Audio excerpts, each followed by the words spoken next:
believe there's a one and only person out there meant just for you? A soulmate, perhaps? On today's episode, Liz and I have a great discussion with Dr. Jason Carroll related to a recently released report called The Soulmate Trap. Dr. Carroll shares some great insights about the potential pitfalls of soulmate thinking, the differences between the roots and fruits of relationships, and what separates high connection couples from the low connection couples.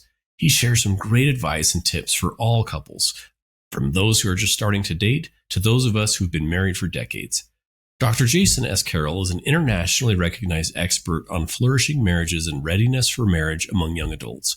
He currently serves as the director of the Family Initiative at the Wheatley Institute at Brigham Young University, and he's also a senior fellow of the Institute for Family Studies. He also has been a faculty member in BYU's School of Family Life for the last 23 years. He's received numerous recognitions and awards for his research and theoretical contributions. We hope you enjoy the show.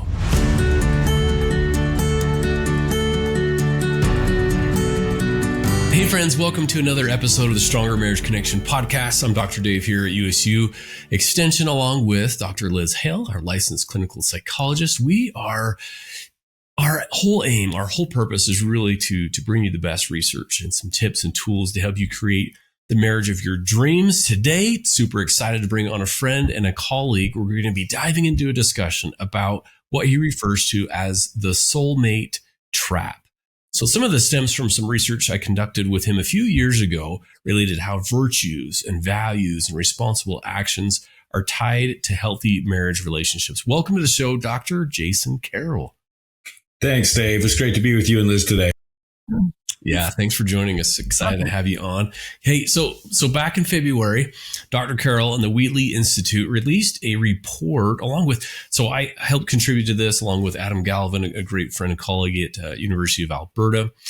And you can find it online. It's called The Soulmate Trap. And our listeners may be surprised by this next statistic. So a recent YouGov poll of nearly 15,000 adults in the U.S. found this stuns me. 60% of the respondents believe the idea that we have a one and only soulmate out there somewhere waiting for them.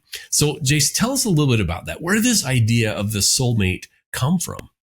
First off, can I ask a question? So, guys, was that married people, 15,000 married people, or single people believing there's a soulmate out there?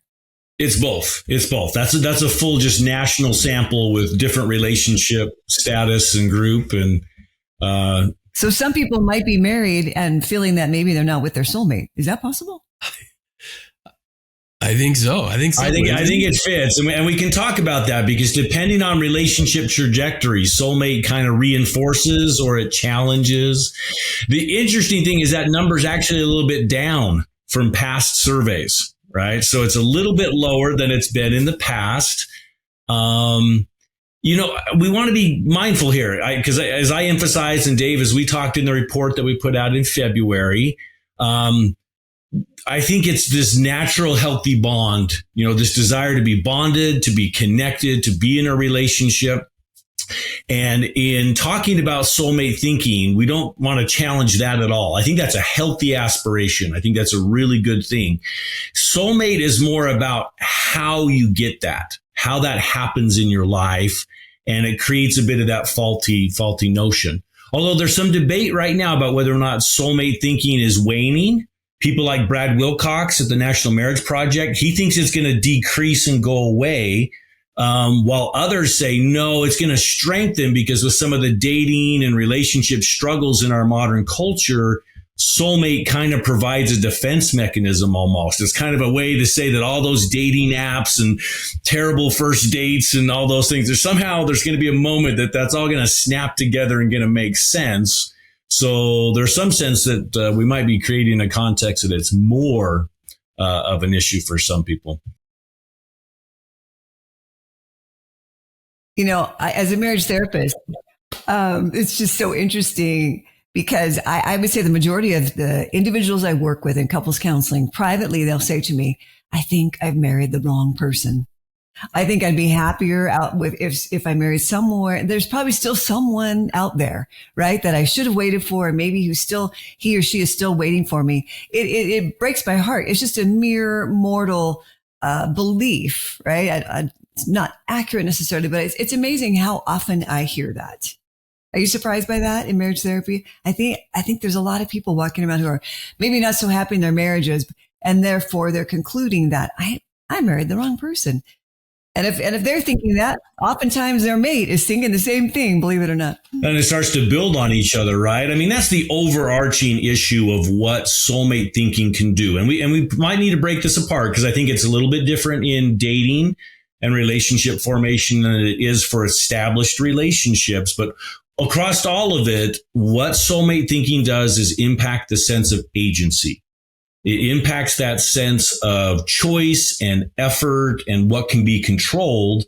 And so the notion becomes that great relationships are found rather than made. And Liz, as you said there, it starts to, particularly in a context if a couple's having some struggle, it really starts to send the thinking down some really unhelpful paths because now it starts to erode commitment. It starts to create alternative seeking kind of mindsets and behaviors. And so instead of doing the very things that can really start to strengthen and build and in some cases heal and repair relationships, it starts to put all that energy in other directions. And then on the dating side, it just creates so often kind of unrealistic expectations, initiation problems. Oftentimes, singles will have a tough time committing to what might be a really promising relationship situation, but there's just a hesitancy, and others do the other side of it, right? So with the dating side, it can cause kind of hesitancy when a relationship needs to move forward. Others, they rush through courtship too quickly. Their dating and courtship isn't as thoughtful and as intentional as it needs to be, but they told themselves, this is my soulmate. So what do I need to evaluate? So there's just a lot of ways. It gets in and creates some difficulties.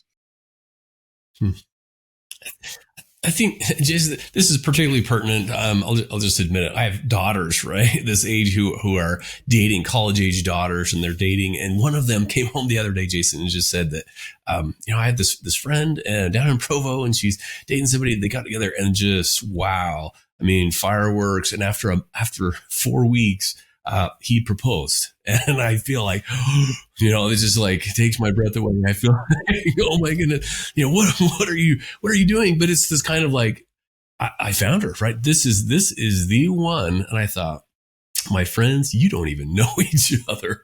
And so it can be dangerous. I do want to flip the other side though, Jason, and feel like in some cases, this can almost trap people in unhealthy relationship. If they're like, no, I married my soulmate and I'm sticking with this. And yet there's maybe, abuse, neglect. So there are some pitfalls, right, to this way. It absolutely, right. It can trap people into thinking they need to stay in unhealthy situations or relationships that aren't going the other direction.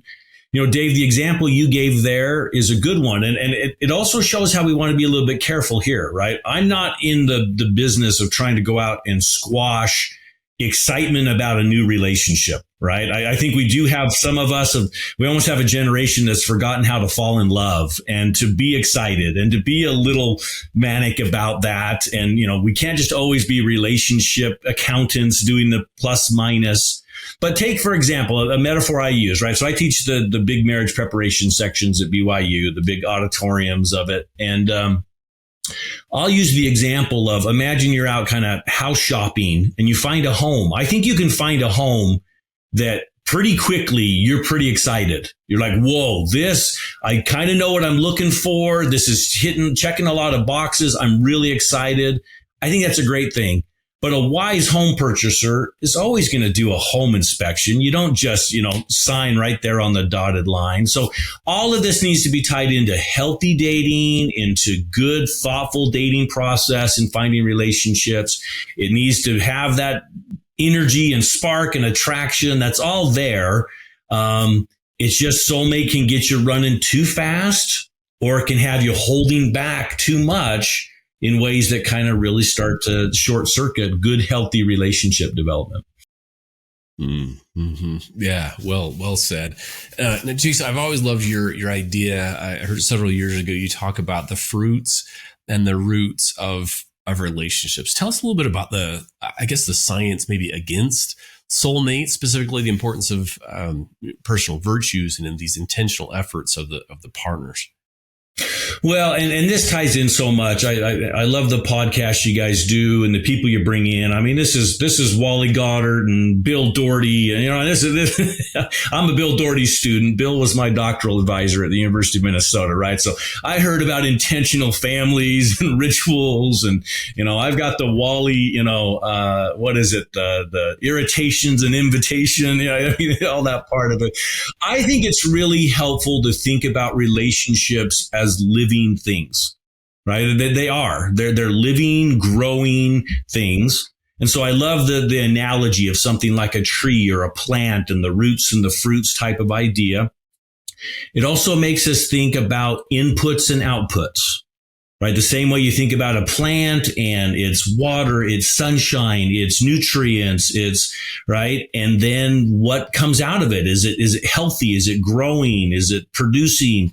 That's just a really helpful metaphor, because I think a lot of times when we see relationships struggle, it's that nurturing, it's that caring for it. And so kind of sitting here expecting more for it to come from, right? So the soulmate risk, the danger of soulmate thinking is it's all fruits and no roots, right? It's all about paying attention to, I want to be picking this ripe, luscious fruit off a tree, but it's kind of expected to spontaneously be there, to just happen naturally.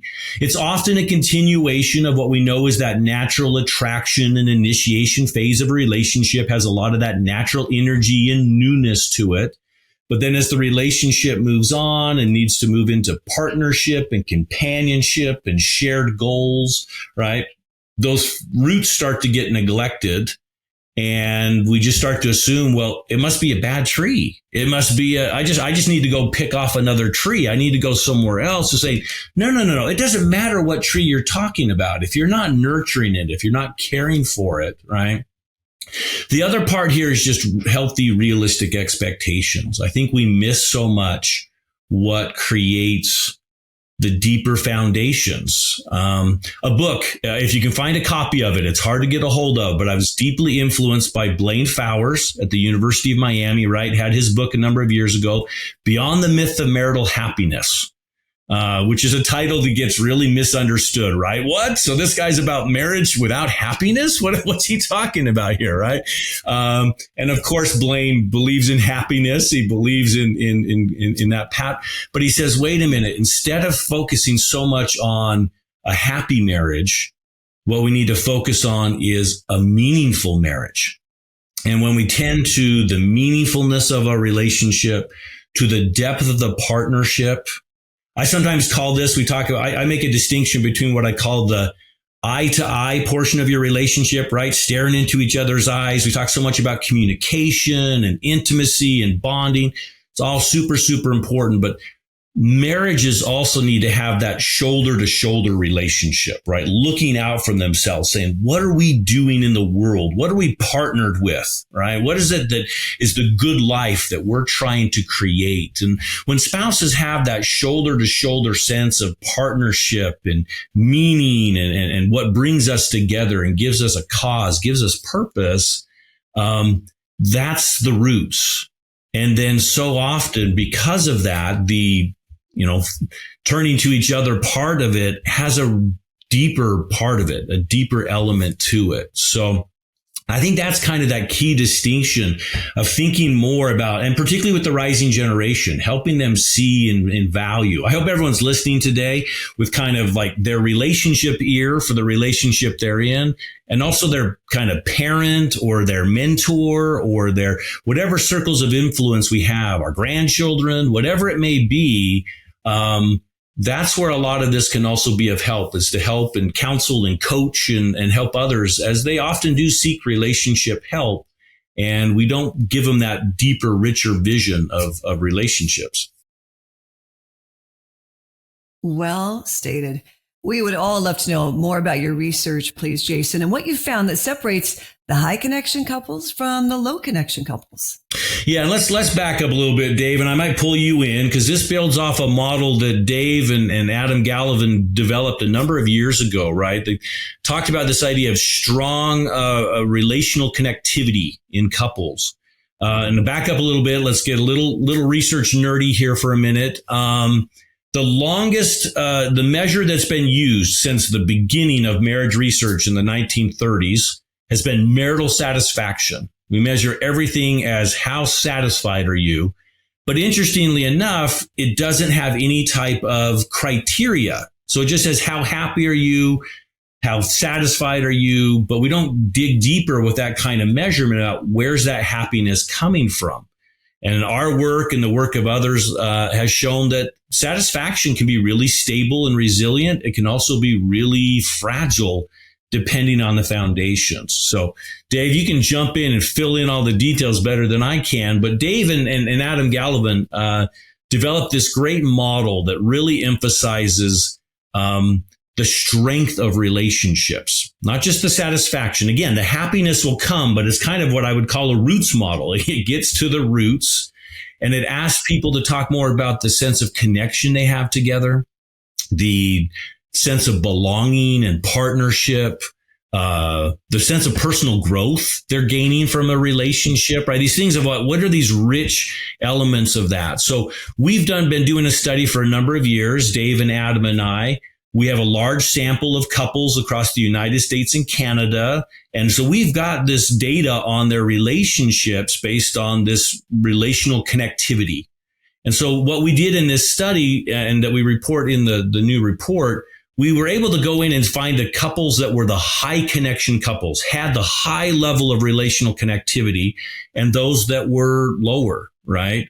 And we just went in and compared them and said, what seems to tell the story of what makes a high connection couple versus a low connection couple? And two areas really stood out. One, and I know you guys have talked about this before on the podcast, it's the virtues, right? It really is the kindness, the compassion, the commitment. I mean, one of the biggest myths in modern dating today is the idea that when I find a really great relationship, I'm going to commit to it, right? It's backwards. How do you have a really great relationship without commitment, right? Now, thankfully in dating, that gets to come in some steps and some sequence, right? It doesn't have to come all up front. But in time, without the right level of commitment, the right level of investment, the relationship never becomes great. Relationships become great when people have the long-term view. They have that sense of permanence, right? So sure enough, we find that in these high connection couples, and it's not just a little bit of a difference. They're 3 times higher in their scores of commitment and compassion and other-centeredness. And then the other area, which I think ties into the soulmate part the most, is what Dave and Adam's model calls responsible behaviors. So we measured a bunch of these proactive behaviors. What are you doing in your relationship?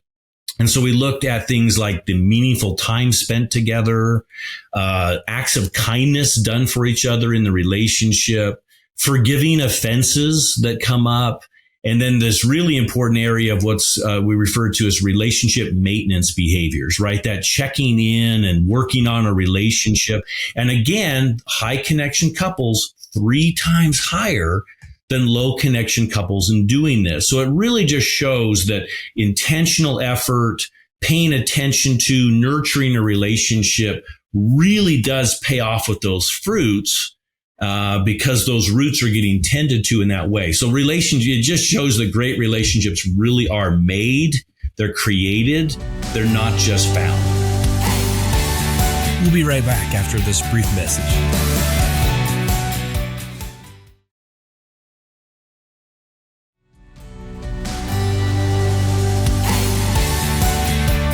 And we're back. Well, let's dive right in.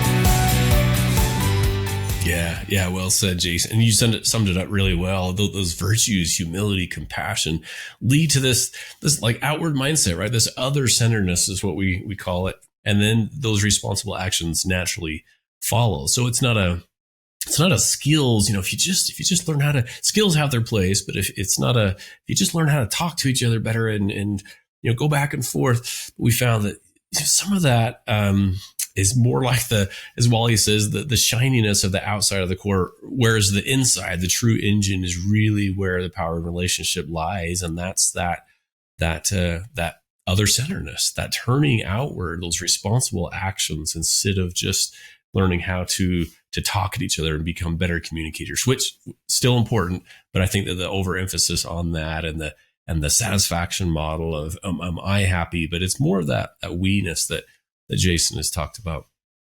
Well, and Dave, as you and Liz know well, right? I mean, skills and the communication part, as we've said, has its place, but so much of that is also couple specific, right? When you're working with a couple and you work on their communication dynamics, the other power and beauty of a virtues model, of a responsible behaviors model, is you can start to work and develop on those parts of your life regardless of your current relationship status, right? So I can pull that all the way down into brand new freshmen and sophomores showing up on a college campus that are still trying to learn about healthy relationships. I don't know, maybe they'll be engaged in 4 weeks, Dave, after what you, right? Yeah. But there's a lot they can focus on, but they also then have deep application to the 40-year marriage. Because that is such a lifelong pursuit to try to develop and have those things. But so there's power in that too, where the communication focus, particularly when it's communication to satisfaction, right? There's a backwards part of that too, because as people like Bill Doherty have emphasized for years, that's what fosters a bit of the consumer mindset of a relationship, which is also, I think, a soulmate notion. You start to think of people almost like products. Your relationship is like a consumer of like, hey, am I getting as much out of this as I want? And most of us have, brand loyalty until the next thing comes along. I'm a committed cornflakes guy until Honey Bunches of Oats shows up and I pivot my product. Relationships can't work like that, right? Relationships have to be so different than these are people, not products. And we can't be a consumer because we're also a creator. A consumer makes us passive. We sit back and act like the relationship's supposed to happen for us and be done for us rather than, wow, what am I doing to create this, to make this happen? Yeah. Yeah. Jason, you mentioned earlier about you're teaching these large sections at BYU, all kinds of students and, freshmen, sophomores, these young, really relatively young students coming in, this rising generation. What advice, I guess, comes to mind when you think about this rising generation and setting aside soulmate thinking? How do you help them shift from this one and only to the only one way of thinking? Yeah, and I'm glad you mentioned that too, Dave, because we do try to highlight that in the report. We play that little play on language of what's the difference between a one and only versus the only one. I fully believe relationships can become, right, uniquely suited for each other. I think as couples really adapt and grow together, they start to have, there's intimacy and shared experience. There's intimacy in, say, you're the person, right? You're the person when the phone call came telling me that a family member passed away. You were the one I turned to and I experienced that with, right? You're the one that I, pulled the carpet up with in the basement when the basement flooded and we did, there's a shared intimacy in life. So I really do believe couples can become that. And again, that natural aspiration for that, I don't want to squash that in young people ever. I just want them to have healthy, right views of how that comes about. And it is that good, healthy process in dating. It really is realistic expectations. And I draw from so much of the great research out there. We've got to make a nod today to the work of Dr. Raymond Nee, right? Who's made his distinctions between, he's done research for years on destiny beliefs versus growth beliefs. They fit this idea too, right? When you have those destiny beliefs, you tend to do alternative seeking. You tend to look outside the relationship. Are you the right person for me? Could I be doing better? Are there other options out there? Growth beliefs are very different. When a struggle or a difference or a disagreement comes up, the questions start to be, how can I be a better partner? What can we do to make this a better relationship? It's just and we see that that's realistic and healthy. Patricia Knoller's work on mature love versus immature love is something I really emphasize to young people. Immature love is all about feelings, which is kind of the destiny idea. I'm going to feel this and have this. So many young people today are just, am I in love enough? Right? And I get that question all the time. Am I in love enough for this relationship to go forward? And almost always they're talking about love as a feeling. Am I feeling it enough? And I always step and say, whoa, mature love, right? You're not just the feelings of love. They matter. But what about the choices of love? And what about the actions of love? Tell me about the relationship. Evaluate the loving behaviors in this relationship. The feelings, that's life. Feelings go up and down, right? We never want a relationship to be held hostage simply to the current mood of the relationship. All right. We've got to be in a situation. In fact, when the mood is down is when we say, hey, the feelings are down. So my choices and my actions can go up. Right. And the feelings will restore, but it gives us an agentive, mature way to think about love. So that's the main thing I try to really emphasize with young people. It does tie back to agency. It ties back to choice. It ties back to things in our control. And then hopefully with good, healthy understanding of we're not undoing a search for the one. Doesn't go, there's an error at the other side that says anybody will do, right? So this isn't just because there isn't the one doesn't mean that there's still good compatibility. I usually try to emphasize compatibility and shared life goals. I think it's really about if the two of you were to say where life would be 10 years from now, 20 years from now, which definitely when in young adulthood is a big deal because there's a lot that's going to come into life, right? Because a lot of times it's just we're having the funnest dates. We love being together, but it's like, are you forecasting down the road? Do you have that same vision of life? Is this a person you want to co-parent with? Is this a person that has the same vision of where they want to live and the type of life and things that are focused and emphasized? So there's good dating process of that. But no matter how great of a starting point a couple has, it's always going to come down to creating that relationship. The best starting points, as we all know, can erode if they're not nurtured and cared for. And at the same time, other starting points can just grow and blossom to be something really, really different. So it's all about that healthy understanding of what makes relationships work and giving them a sense that they can do it. All right. These aren't necessarily complex things. They do require getting our hearts in the right place and kind of that dedicated effort. Yes. I love this mature versus immature love. I again and again, it seems like when an individual is complaining, I'm not really getting very much from this relation. I'm not getting enough. Almost always we turn it around and talk about, are you giving enough? There's such power that an individual has in creating that kind of marriage. I really agree with that. You talk about the paradox of pursuing happiness, Jason, in your report.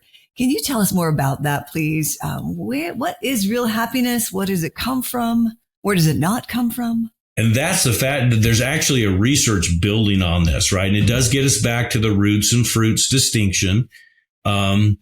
Happiness matters, but we have to kind of pursue it in the right way.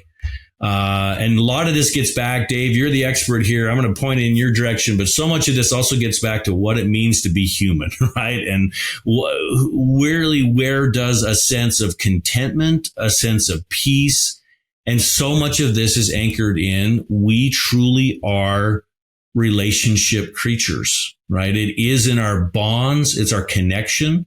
I think our culture sometimes gets us going in the wrong direction with this.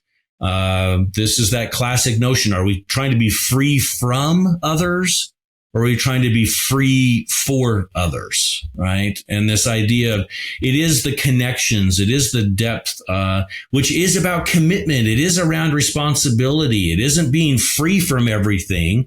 It's about those deep, permanent bonds. And when we foster that, a sense of meaning, in many ways, if we just hold on that we're meaning-making creatures, we need to have sense. We need to make sense of things. We need to have a sense of meaning and purpose. Our sense of well-being and therefore our sense of happiness flows out of that.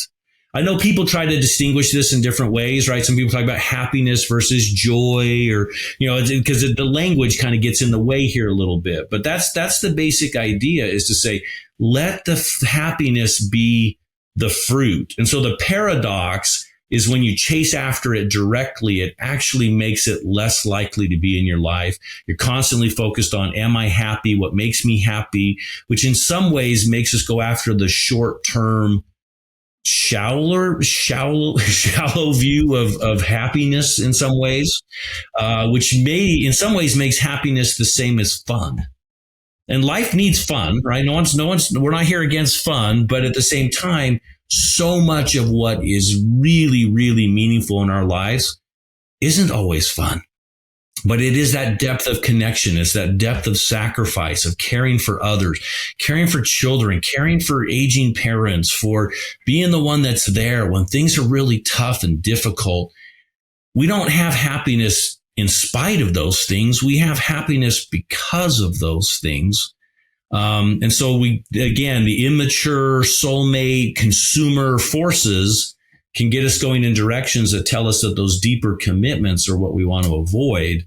And they're not. The research shows us that people that pursue happiness through deep connection, it lasts and they have it. People who pursue it in other ways, it does become a paradox, and it kind of becomes slippery and hard to hold on to. Yeah, that fleeting, that temporary, that kind of chasing the butterfly. You probably heard that analogy, trying to capture that, pursuing this happiness, trying to capture that butterfly, where so we would just be still. The butterfly might come and land on you.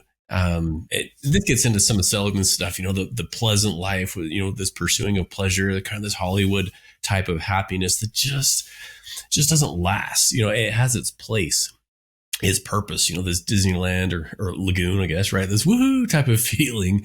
But man, unless there's that meaning, and you talked about meaning, right? And I think of, my wife going through labor, with our children. That probably wasn't this like woohoo happy experience, but it was meaningful. Or training for a marathon. It's not like happy, but it's meaningful. Or she had a brain surgery, and it was this meaningful. It brought us closer together. And so it's this combination rather than this sole focus on inward. Am I happy? Am I happy in this relationship? Well, and Dave, think about even your examples there of the fun things. And when we do have the Disneyland moment, right? I tease my students and will tell them sometimes, like, hey, how many, if I've told you I've got some free tickets to Disneyland, are you interested in it? Right. And of course, they'll raise their hands like, oh, I'd love that. Right. And then I'd say, okay, well, I got one ticket for you and one ticket for you. And they're like, whoa. No. I at least need two tickets. I at least need, I get it. There's a few folks that would love an amusement park and will go do it by themselves. But for the vast majority of us, something like that, it's fun, but it's fun because we share it. It's fun because we have that connection. So, and it's not just something like an amusement park. I think most of us have had moments. We're on a hike or something. We come around a bend and we see a sunrise. We see a valley. We see a flowered hillside. And if we're by ourselves, there's almost this immediate, I want to share this. And I know in today's world, we're going to try to snap a picture of it. We're going to try to post it. But I think for really deep couples and deep family bonds, we joke now like, well, if it didn't get posted on Instagram, it didn't really happen. I think for deep relationships, it becomes, if I haven't shared this with my spouse, it hasn't really happened. Right? They just get that point of life where it's to share this, to talk about this as much as possible, to do it together. So there's a beauty in all of that. And it does involve sacrifice. It also involves the mundane. It involves family tasks together, right? And doing those things. It is yard work. It is getting the laundry done and running errands but there's a sense of teamwork, a sense of partnership, a sense of unity. We know right now that loneliness trends are just really growing in our culture today. All these things that are making us more free don't seem to be making us any, better off in true well-being. So thinking of our relationships that same way, I think is really helpful. And particularly for that rising generation, for the young minds that are in some ways now seeing a pretty different landscape than what previous generations saw. as the possibilities and opportunities for them. I smile when I think about a particular couple I worked with. This has been years ago, but it's never left my memory bank. And I was talking about that very thing of making peace with the mundane. It's really a good day when there's just the monotony of life. No one's in the hospital, no one's dying, all is well. Oh, and they would not have it. That was horrifying to them to think about the mundane. They were all about the excitement and how to keep that excitement building. So I will never forget that. I wonder what happened to them. Dr. Carroll, I can hardly wait to get my hands on the Soulmate Trap report. Where can we find that? Find out more about you and the other resources you provide. Yeah, so right now I'm housed and doing work at the Wheatley Institute at Brigham Young University. We're a little bit of a unique group on campus. We're not a department. We have the big School of Family Life at BYU, which is a wonderful resource as well. But we're a bit of a research think tank. Our job is to do research, but also to gather research. And in my particular area of emphasis there, connected to families. So at wheatley.byu.edu, we post all of our studies and research. We also do our best. We bring in top scholars to do events with us from around the country, in fact, from around the globe. And so if people want to follow and track the Wheatley Institute that way, they can see the different events that pop up. They're available to community members. They're always streamed. They're always posted afterwards. For example, like this week, just to give a flavor of that, we had Tim Carney in this week talking about his new book called Family Unfriendly. How we've made parenting harder than it should be. Fascinating look into different ways to think about parenting and different traps that we're kind of getting into that aren't raising healthier, happier kids and strengthening relationships. We're kind of getting some parenting patterns that are doing the opposite, right? So things like that I think your listeners might have some real interest in. All of our reports are also research meant to be consumed by the general public. So people don't need to worry. I'm going to get in there and get some research article that I can't understand. All of it is meant to be outward facing. That's a bit of our charge for the university. So a lot of stuff and stuff on teens, on emotional resilience for teens, marriage. We've looked at the harms of pornography. We've looked at a lot of other issues that are out there. So we just keep a big content library and we post those new ones and hold those different events and get great people like Dave to come in and do some great work with us. Yeah, thanks, Jason. And we'll be sure to put those links in our show notes for our listeners so you can check those out. And I really do. I encourage you to go there. Doing some phenomenal stuff at the Wheatley Institute. So please go visit those. Hey, Jason, as we wrap up, we'd like to ask our guests a couple questions. The first one is this. In all your years of study, research, what do you feel like is the key to a stronger marriage connection? All right, I'm gonna be a good Bill Doherty student here, right? I was with Bill when he was writing The Intentional Family and when he was writing Take Back Your Marriage, right? And so I really deeply believe in intentional effort. That is that fundamental key. I think, though, we don't emphasize it all the way. And maybe that is back to our roots and fruits. Intentional effort is the roots and the fruits come from that. So it's not that we're creating some sort of duty marriage, some sort of, you got to do the work, it still very much leads us to the fruits that we want to have. But particularly in today's world, we've got to be intentional about relationships. We've got to think about what we're daily, weekly, monthly inputs. Most of the couples I've worked with in counseling or the students I interact with, a lot of times they've had these early relationships. They don't even recognize how in dating and courtship, they put a lot of input in. And now they're sitting later saying, why isn't our relationship like it used to be? And it's like, well, what you used to do, how much time did you give this relationship? How much did you think about this relationship? How much did you, now what? Right. And so I really do believe those rituals of love, those rituals of connection are just super, super important. So that intentional effort has got to be that foundation of every great relationship. Man. Is it ever? And I would even add, Jason, that probably even more important than even our parents, right? That their efforts, they had to put efforts in, but it feels like we live in this day of distraction and alternatives and this flashy everything that we almost have to like double our intentional efforts today more than ever. Previous generations couldn't even fathom the idea of two people being together in a room and not being together.